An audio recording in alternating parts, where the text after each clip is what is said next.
Abhay sir, June 2 school തുറക്കോ? June 2 എല്ലാ ജില്ലകളിലും സ്കൂൾ തുറക്കാൻ സാധ്യതയില്ല. കാരണം നല്ല മഴയാണ്, പ്രളയ മുന്നറിയിപ്പൊക്കെ കൊടുത്തിട്ടുണ്ട്. സോ ചാൻസ് ഇല്ല. യെസ്. അങ്ങനെയാണെങ്കിൽ മുസ്ലിം സാർ, ഇത്തവണത്തെ മാത്സ് 9ാം ക്ലാസ്സിലെ മക്കൾക്ക് എങ്ങനെയായിരിക്കും?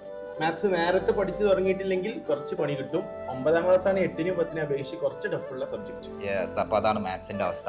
അങ്ങനെയാണെങ്കിൽ ഹരിജ മിസ്, ഇംഗ്ലീഷിന്റെ കാര്യം എങ്ങനെയാ? ഇംഗ്ലീഷ് കുറേ പഠിക്കാനുണ്ട്. കുറേ ഗ്രാമർ പോർഷൻസ് ഉണ്ട്. ഡിസ്കോഴ്സ് നോക്കുമ്പോഴും കുറേ കാര്യങ്ങൾ പഠിക്കാനുണ്ട്. യെസ്. അപ്പുറത്ത് ഫിസിക്സിന്റെ നമ്മുടെ ദിൽഷ മിസ് കൂടി ഉണ്ട്. ദിൽഷ മിസ്സിനോട് ചോദിച്ചു, ഫിസിക്സ് എങ്ങനെയാണ് 9ാം ക്ലാസ്സിൽ?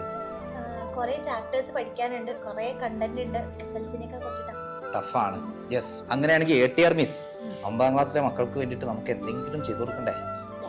നമ്മള് ശരിക്കും പറഞ്ഞാൽ എത്ര ലേറ്റ് ആയിട്ട് തുടങ്ങി കഴിഞ്ഞാലും എക്സാംസ് കറക്റ്റ് സമയത്ത് തന്നെ നടക്കും. അപ്പൊ അതുകൊണ്ട് തന്നെ ഇപ്പൊ മുതലേ പഠിച്ചു തുടങ്ങി കഴിഞ്ഞാൽ മാത്രമേ നമുക്ക് ഏറ്റവും നല്ല മാർക്ക് തന്നെ സ്കോർ ചെയ്യാനായിട്ട് സാധിക്കുള്ളൂ. അങ്ങനെയാണെങ്കിൽ 9ാം ക്ലാസ്സിലെ മക്കൾക്ക് വേണ്ടി ഒരു അടിപൊളി ഇവന്റ് കൃത്യം 7:30 നമ്മൾ സംഘടിപ്പിക്കുന്നുണ്ട്. മാക്സിമം ഫ്രണ്ട്സിനെയും കൂട്ടിയിട്ട് എല്ലാവരും കറക്റ്റ് സമയത്ത് തന്നെ വരാം.